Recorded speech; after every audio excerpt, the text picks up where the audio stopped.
SR investor में आप सभी दोस्तों का स्वागत है। उम्मीद है कि आप खुश होंगे, स्वस्थ होंगे, तंदुरुस्त होंगे और तंदुरुस्त होना भी चाहिए।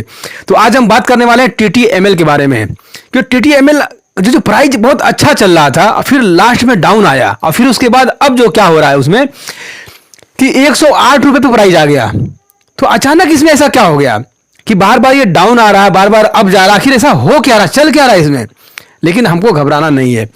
TTML के बारे में आज हम कुछ ऐसी बात आपको बताएंगे कि जिससे आपको ये मालूम हो जाएगा कि आपको इसमें निवेश करना चाहिए या नहीं करना चाहिए और आगे हमको क्या नियम अख्तियार करना चाहिए। तो अब आप देखिए, यहाँ पे इसका मार्केट कैप 21,240 करोड़ का है और प्राइस जो है करंट प्राइस 108-9 रुपए के आसपास चल रही है।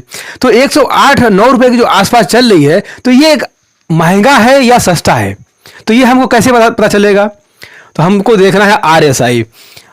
इसको देखने का, इसको कैलकुलेशन करने का, वैल्यू इन्वेस्टिंग में आप जाएंगे तो हम उस पर हमारी वीडियो बनी हुई है, उस पर आप जाकर देख सकते हैं कि प्राइस महंगी है या सस्ती है, ये कैसे निकालते हैं।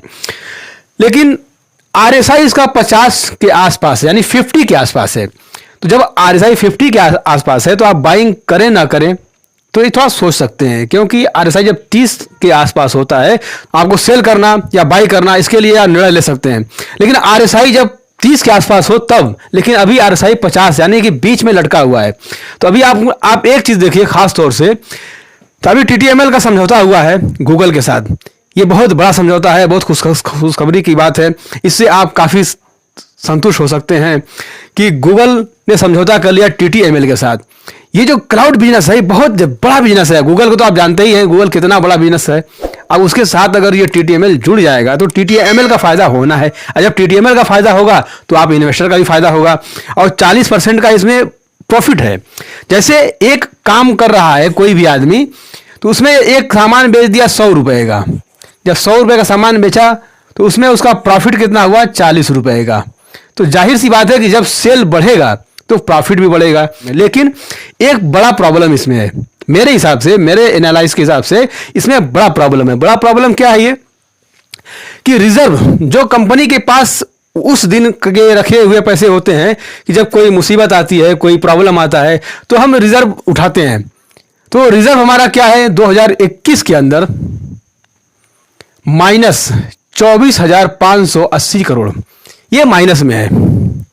और उसके बाद फिर 2022 में, हम पिछला डाटा नहीं ले रहे हैं, बहुत करंट ले रहे हैं अभी 2021-22 का। 2022 में आप देखेंगे तो 25,795 करोड़ का माइनस, ये भी माइनस में है। ये रिजर्व माइनस में है, ये बड़ा प्रॉब्लम है। दूसरी चीज बोरोइंग, कि कर्जा कितना उसके पास है, क्योंकि भाई बोरोइंग जो होता है, कर्ज जो होता है, ये बहुत खास रोल निभाता है। तो बोरोइंग आप देख रहे हैं 2021 में, पिछला डेटा नहीं देख रहा हूं, ये देखिए 17,590 करोड़, इसके ऊपर क्या है, कर्ज है 17,590 रुपया। फिर 2022 में आएंगे तो 19,756 करोड़ का खर्चा इसमें है। ये कर्ज होने की वजह से जो प्रॉफिट हो रहा है, यानी जो हमारा जो 100 रुपये में 40 रुपये बच रहा है, वो कहां चला जा रहा है, कर्जा में।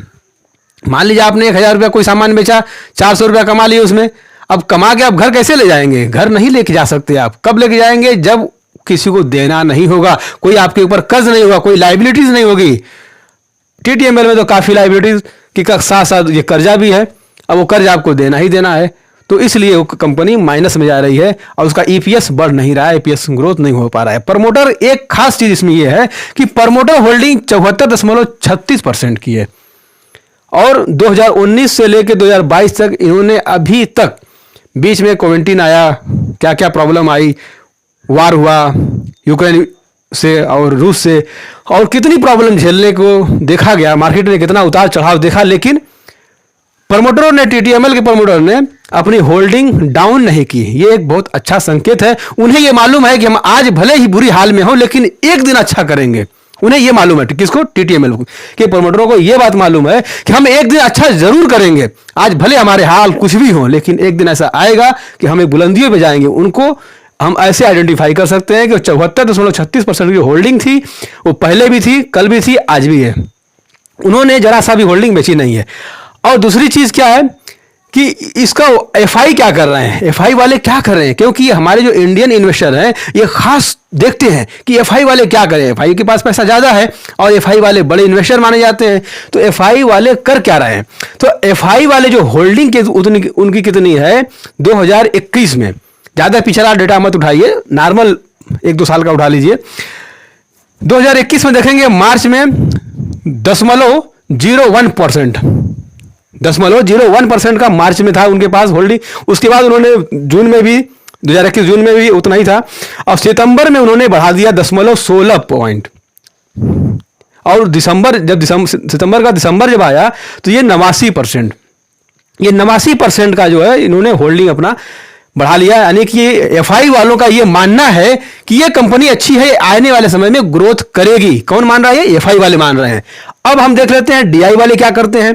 तो डीआई वाले 2022 में जून में उनका क्या था, 4 कितना 0.4%, यानी 0.4% की होल्डिंग थी जून में, और सितंबर में 2022 सितंबर में इन्होंने 0.05% का इन्होंने होल्डिंग अपनी बढ़ाई। यानी कि डीआई भी हल्का सा बढ़ा है और एफआई वाले भी हल्का सा यहां बढ़ाए, देखिए ग्रोथ बढ़ा, और बाकी 74.36% प्रमोटर के पास है। इसके अलावा जो है वो किसके पास है? हमारे आप जैसे इन्वेस्टर यानी पब्लिक के पास है। तो ये बात आप मान के चलिए कि एफआई वाले बढ़ा रहे हैं और डीआई वाले भी हल्का हल्का बढ़ा रहे हैं, और प्रमोटर अपनी होल्डिंग बेचने को तैयार नहीं है। 3 अच्छी चीज, लेकिन सबसे बुरी चीज इसमें यह है कि जो इसका रिजर्व माइनस में जा रहा है, और दूसरी चीज बोरोइंग यानी कर्ज इसमें काफी लदा हुआ है। इस कर्ज को देखते हुए आप काम कर सकते हैं। और दूसरी बात, जो लोग अभी करंट स्विंग ट्रेडिंग वाले लोग हैं, जो कम अवधि के लिए काम करने वाले लोग हैं, उनके लिए क्या है कि वॉल्यूम जो इसका है क्या हो रहा है, डाउन हो रहा है। वॉल्यूम क्या हो रहा है, इस कंपनी का जो वॉल्यूम चलता है, ये वॉल्यूम बिल्कुल अब धीरे धीरे इस तरीके से आ गया, इस रेंज में है, यानी कि वॉल्यूम कंसोलिडेट कर रहा है। तो ये संकेत देता है हमको कि हो सकता है कि ये कोई उड़ान ले ले, लेकिन उड़ान बहुत लंबी नहीं होगी।